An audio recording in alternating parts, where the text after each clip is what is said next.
Welcome everyone to Game Psych. I'm Matthew, a psychology student, and today we're gonna talk about Maelle, a lively, charismatic, headstrong, and reckless young human who constantly reminds us to parry. Anyone who sees this girl with her happier, effortlessly destroying monsters, 20 times her size, and deflecting every blow, even bolts of energy, defying the laws of physics, with not imagining the heavy burden she carries, know how shattered her heart is. A life marked by losses and scars inevitably drive her to the center of events in Lumiere. That is the subject of the psychological analysis, and I invite you to explore how deep the rabbit hole goes. Please like the video, subscribe to the channel, and leave your opinion or suggestions for future analysis. I make clear that I'm not here to provide a definitive diagnosis of the character. My aim is to offer psychological reflection on what the story can teach us. So let us begin. Maelle is a 16-year-old and experienced a difficult childhood. At the age of 3, she lost her parents and moved between several foster families, but none wanted to keep her because of her eccentric personality. Only after meeting Gustav did she find someone willing to care for her and become her safe harbor. Over time, Maelle developed with him a relationship that mixes daughter and sibling feelings, nurturing a bond of deep admiration and respect. This connection is the driving force behind her personal motivation to join the expedition, making an exception to the rule, since all the participants are only 1 year away from being erased by the Gamage. The expedition represents an all-or-nothing wager. Volunteers have everything to gain and nothing to lose. Gustav tries to dissuade his adopted sister, arguing that she still have 9 years to live. His efforts prove to be futile, and Maelle leaves with the expedition, determined to confront the paintress. According to Schema therapy developed by Jeffrey Young and colleagues, Maelle behavior can be explained by the absence of secure attachment and the formation of a maladaptive schema. There is, moreover, a study conducted by the Spanish University that details the role of attachment and maladaptive schema in adolescent impulsivity. In Maelle's case, she may have internalized the social isolation alienation schema because she lost her parents at an early age and was repeatedly treated as an outsider. The core feature of this schema is the feeling of not belonging to any group or community, which explains her belief that life outside Lumiere would be better. In a conversation with Verso, she reveals that her motive for joining the expedition was to escape the life she led. It later emerged that, in addition to not being welcomed by any family or being, in her words, weird, no one accepted her as an apprentice. This forced her to learn to run across rooftops and memorize the city layout on her own. Verso is a crucial figure in Maelle's development because he functions not only as an older brother but also as an advisor, validating her emotions and aiding her cognitive restructuring, that is, her capacity to reinterpret the tragic events of her life and cope with them more adaptively. This aspect is particularly moving since he himself carried a burden as heavy as her and yet assumed the role of helping her deal with the loss of Gustav, a paternal figure of great importance for Maelle. Staying close to him and not being separate was also one of the main reasons she joined the expedition. In this sense, Verso helps Maelle manage her emotions functionally by reminding her that he always lives on in her memories, and she could talk to him sometime through these memories. Today, we no longer talk about overcoming grief or the death of someone as something confined to the past, but rather as something integrated that will always be present and that does not have to be inherently negative. According to research from European universities, grief lacks a clear resolution or endpoint and is better understood as a dynamic, ongoing adaptation to loss.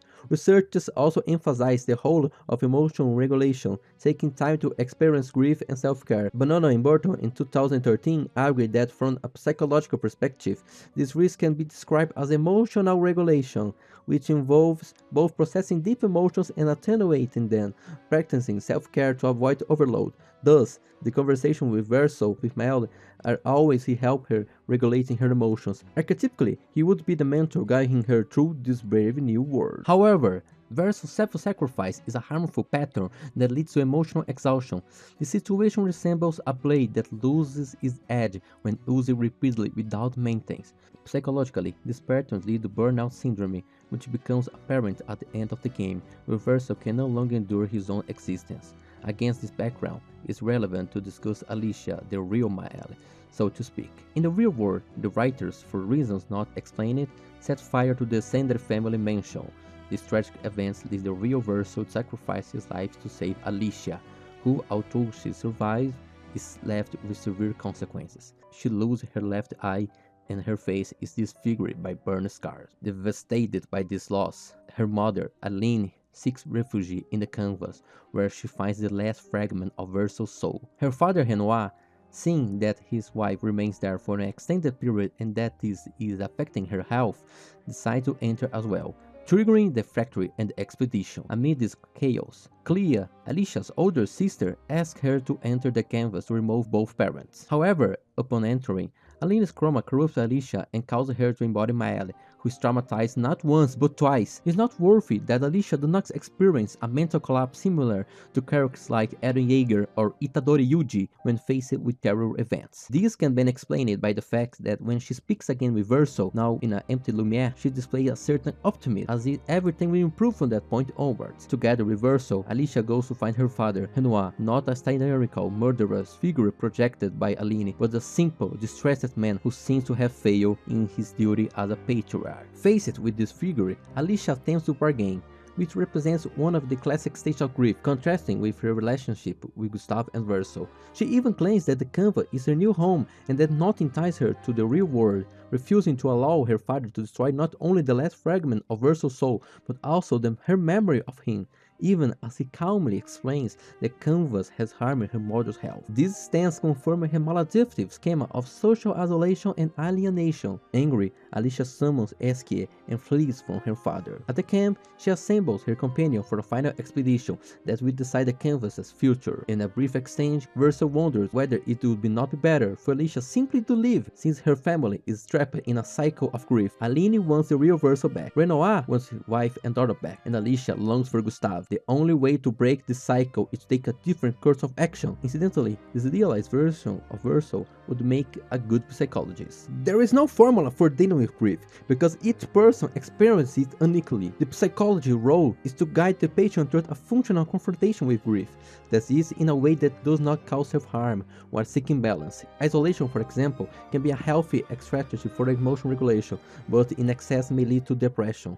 Aline and Alicia represent a metaphor for people who turn to fantasy as an escape from pain, become addicted to that perfect world. It is as if they lock themselves in a room and spend their days consuming fiction, forgetting reality. Do not misunderstand me. I do not mean to criticize game or other arts form, but rather the way we use them. For the most part, they are neutral tools, neither good nor bad, depending on how we employ them. Likewise, a person who exclusively lives focused on work and the demands of reality can also become unwell. This situation is what the Integrated Process Model, IPM, calls polarity, dealing with the tension between solitude and connection, between meaning and meaningless. Resolving this requires continuing to build bonds and remaining open to new meanings for existence. Above all, respect your own pace. Finally, the game ending offers two choices. In one, Alicia continues to translate the fragment of Verso's souls to create a new world within the canvas, where the expeditioners have their own happy ending, except for Verso.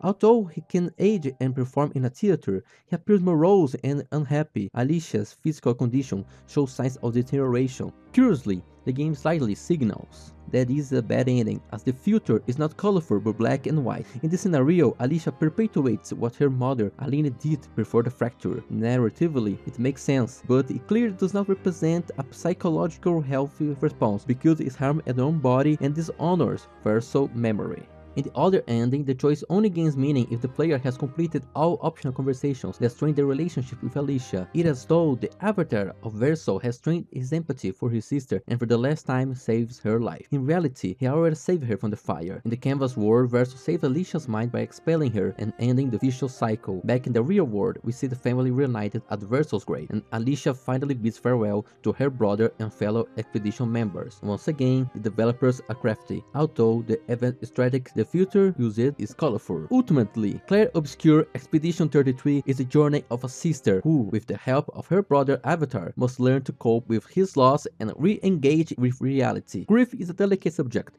and death is often regarded as taboo. Personally, I see fantasy as an extraordinary form of expression that allows us to explore complex themes in a cathartic way. Congratulations to Sandfall Interactive for addressing this topic in the right way. A friend of mine was able to relate to the narrative, which led to many conversations between us about the game ending. And if you want to help someone close dealing with grief, the best way is through listening. One last piece of advice: do not try to cope with this alone. Seek support from someone you trust, such as a close family member, a friend, or preferably a psychologist. I hope this video helped you understand the grieving process in some way. If you feel comfortable, share your thoughts in the comments. Maybe we can help each other. Please be respectful and polite. See you later, and may God and bless you all.